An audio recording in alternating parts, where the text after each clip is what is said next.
New vision housing ও এর সহযোগী প্রতিষ্ঠানগুলোর ৭ম বার্ষিক সম্মেলন অনুষ্ঠিত হয়েছে। রবিবার নর্থ লন্ডনের একটি হলে আয়োজন করা হয় এই সম্মেলন। এতে ইংল্যান্ডের বিভিন্ন শহর থেকে প্রতিষ্ঠানগুলোর ডিরেক্টর, উপদেষ্টা ও শেয়ার হোল্ডার সহ আমন্ত্রিত অতিথিরা অংশ নেন। সারওয়ার আলম ও সাব্বির আহমেদের যৌথ উপস্থাপনায় কোরআন তিলাওয়াত করেন কারি দেলোয়ার হোসেন। ইসলামী সঙ্গীত পরিবেশন করেন আতাউর রহমান। উপস্থিত শ্রোতাদের উদ্দেশ্যে হালাল ব্যবসার প্রয়োজনীয়তার উপর সংক্ষিপ্ত উপদেশমূলক বক্তব্য রাখেন শায়েখ আব্দুল কাইয়ুম।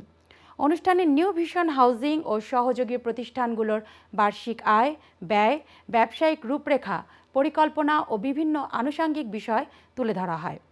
নতুন সদস্যদের মধ্যে সার্টিফিকেট ও বিজয়ীদের মধ্যে পুরস্কার বিতরণের মধ্য দিয়ে অনুষ্ঠান শেষ হয়। I've been a shareholder with NVH for the last 7 years. I'm very happy with the service and alhamdulillah it's doing very well. আমি এই হালাল একটা ইনভেস্টমেন্ট কোম্পানি আমার লাইফে প্রথম দেখছি, আর বহুত কোম্পানি বাট এরকম দেখছি না। আলহামদুলিল্লাহ আমি খুবই খুশি আছি।